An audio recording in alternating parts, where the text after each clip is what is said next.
Hey up lads and lasses, Danfire here, back again, and we got some GR2 content again for you today. We're going to be looking at a bit more of a newbie guide, what ships you should be looking at, and a bit more. Yeah, just some, blast to tornado, etc., up to battleships. So yes, we'll jump straight into it, but just before I do, don't forget to like, comment, subscribe. It helps me out, helps the channel out, helps get the videos out. And yeah, there's also Discord if you want to have conversations down below. We got a video coming out next week about balance changes that I'd like to see and that the community would like to see. So drop comments below on the balances you want to see happening, and yeah, we'll try and get the devs to watch it and see if we can get some changes happening. Anyway, right, so you start out with a blast, which is it's a great little ship actually. I love the blast. And on my free-to-play, on the new game that I've started, new account on server S33, I'm still running one of these. Yep, level 40 something. I still have a blast in there because it's fantastic. It's, dodges most shots. It's better than a Rainstorm because, okay, it doesn't have the damage a Rainstorm does, but it survives for 3-4 times as long. So highly recommend trying to get blasts. This isn't actually reformed. My one on my new account is max reformed already. And yeah, it's a good ship. Device wise, they only fire 2 weapons. So you want to try and put 2 weapons. It doesn't really matter. In the reforms, it has crit damage and critical strike rate. On the plugins as well, on the warship features, sorry. It has high speed assault, so when it's moving faster than 40, the critical strike rate increases by 27%. I believe this is 40% at max. There's another 40% crit strike rate. Reforms, I think, maxed out is probably another 15%, somewhere around there. So you got a nice base of like 52% crit rate that you can keep up quite efficiently, because for devices, you stick a thruster on it, you can upgrade this, go for the T3 thruster, the long duration one, because you can get plenty of cooldown off your subsystem if you need to, and thruster duration as well. So I recommend the long duration thrusters. Other than that, weapon-wise, it's more sort of what you want. Because it's got a high crit rate and lasers are pretty good weapons. I'm running Etherics on here. These are going to drop the chance of accuracy on the enemy at the same time, making this thing just even more dodgy at the end of the day. They can't hit it, it's not going to take damage, it's now tankier, and that's my thoughts behind that. Projectile weapons also work very well on here, so you can quite easily try and grab hold of either rail guns or Gorse, I think would probably be best on here. I'm not quite sure about snaking cannons due to the fact that they do have that strafe, and if you're moving really fast, the strafe does like weird stuff and you can miss a lot of shots because of that. So yeah, like I said, lasers, whichever ones you kind of fancy. Etherics are nice because they've got the blind on them, and if not for Etherics, try some projectiles. These are quite easy to get hold of if you go into missions and story in zones 1. I think there is only 1 planet in 1 as well. Yeah. So in zones 1, you can get plenty of blast frigate comms here. You get 5 in that one. In 2, 3, I think. Yeah, in 2, 3.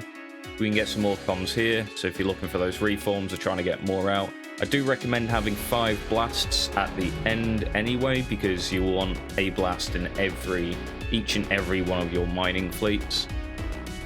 And 3, we can get 10 comms in here. Well, at minimum 10 comms. You do tend to get more. So that's how you can get hold of some blast comms. Now the next ship that you unlock is the Rainstorm. I personally don't rate it at all. I know it can do some serious damage, but it's very, very squidgy, and I like trying to keep my stuff alive for as long as possible, so I skip on the Rainstorm. If you do go for it, you can get them in 3.5, 4.5, and 5.5, I believe. Check 5.5 quick. I know 5.5 is when you start getting the tornadoes, and 5.3 is tornadoes as well. So up to 4 or 4.5 is where you're going to be farming the comms for that. I don't have a Rainstorm on here that's any particular noticeability. Eventually I can find it. So yeah, it runs 6 weapons. The anti-ship torps are probably the highest damage torp in the game, so I recommend running those. They do kinetic and thermal damage, so they take the crit damage is obviously going to be nice, and this one down here has got kinetic damage and crit rate on it as well. So it is more of a crit style ship. There probably are better torps. I believe there are torps that have crit rate on them. We go down here. Get the top now, just to wind me up.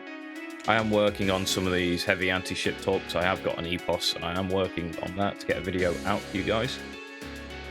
The nanos are low crit, HE are low crit. I don't have any. They're called Tiger. They, I believe, are gold only, so they're going to be difficult to get hold of. They probably are one of the better ones. I believe Quantums are high crit chance as well. So I recommend the Quantum Torps. The problem with Quantum Torps though is at max the 4 slot. So you can get 2 on here, which, to be fair, that is 2 on both the subsystems, so that is quite strong. But yeah, I'm thinking that the anti-ship torps are probably the best in slot for this ship. Other than that, I do recommend trying to get a transition device onto here, or preferably a thruster. It's just going to keep it alive a bit longer if it can move around a bit faster. The major problem with torps is they are slow when they're firing, so they're firing they're able to hit targets, and that can obviously lead to it missing. So I don't recommend these. I didn't personally use one. I dropped my Rainstorm in favor of 3 blasts, and then 4 blasts, and then a tornado and 3 blasts, and 2 tornadoes and 2 blasts, etc. And kind of phased out the Rainstorms completely. Keep hold of them though, if you are going to do what I did and not use them. Keep hold of them. They do go into your mining fleet early on, so it is quite helpful.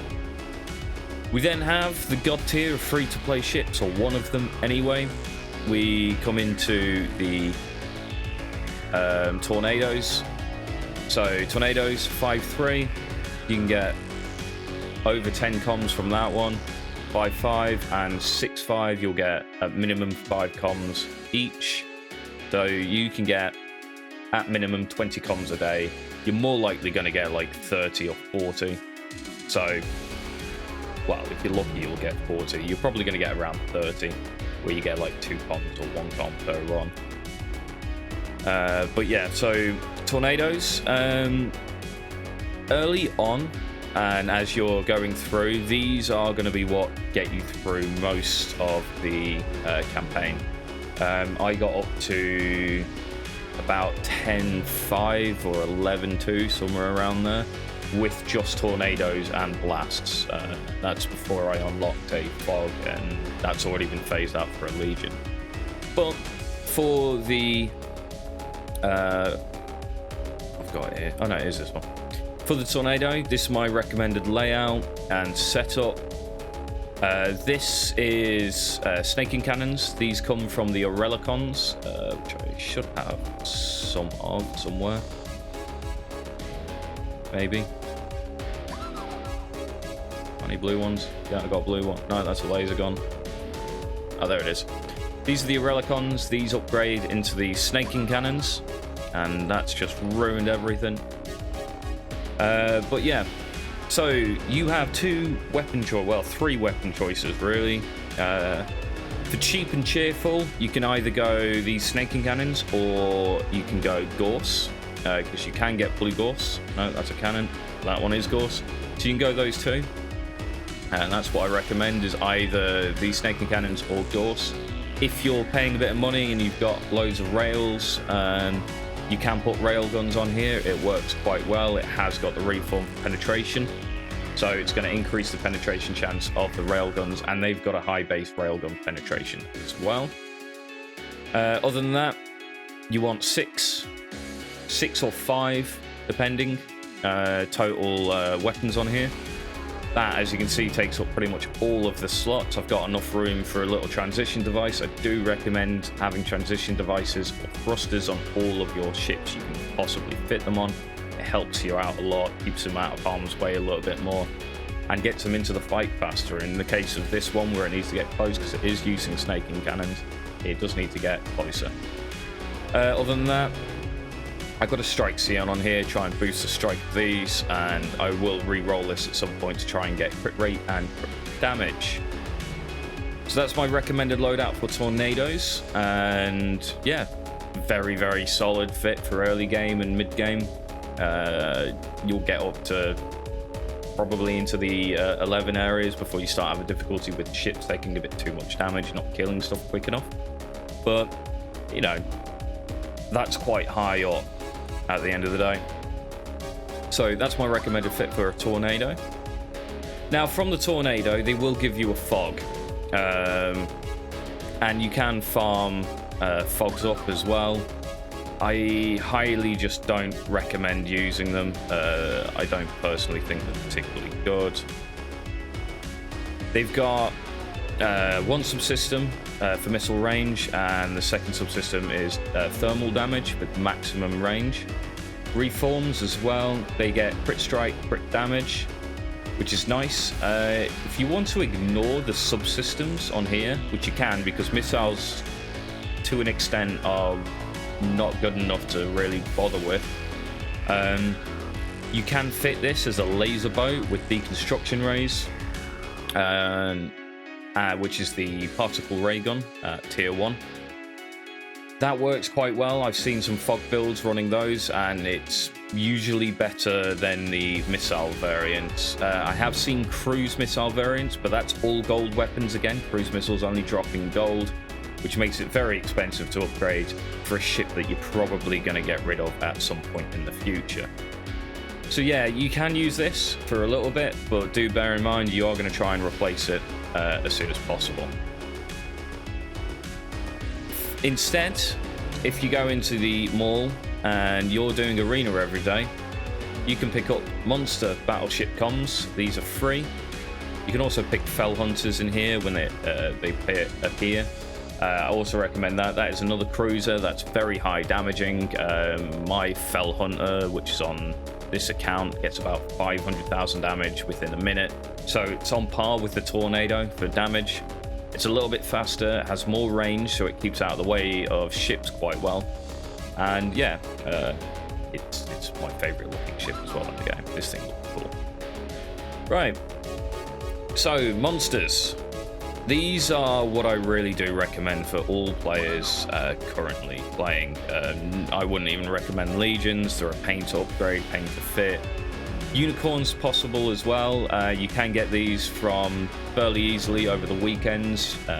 You can get 10 comms for them every weekend if you can finish first in the rankings on your server for the new routes, which I did a video on Tuesday.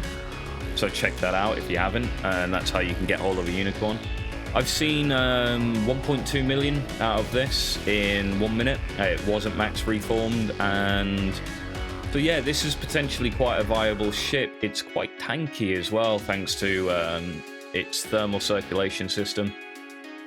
And yeah, it's got frontal damage reduction as well, and it is going to be stuck on frontal because you have this range improved by 80, calibration rate, and bullet speed. So yeah, the bit I've seen for this was using decons and lasers. It's either between decons and lasers, because it has got a laser weapon EM damage, but it has an all weapons crit rate.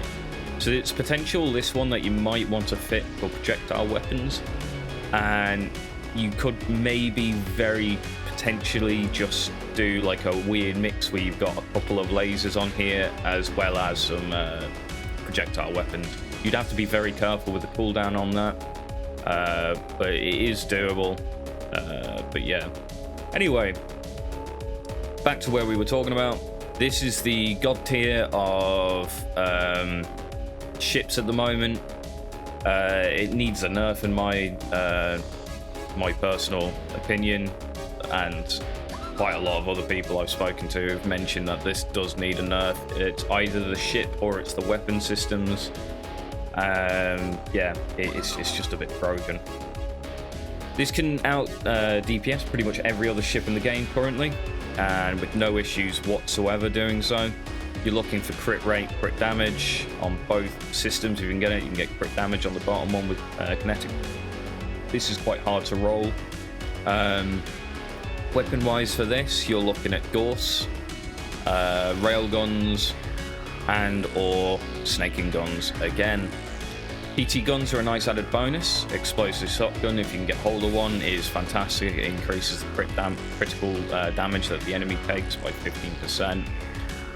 Transition devices are nice here as well. I've got a fast operational network. This is going to increase my dodge rate, as well as increasing my movement speed. So it's kind of like a thruster, not quite as fast as a thruster, but the increased dodge rate is quite nice. It can dodge quite a lot on this ship.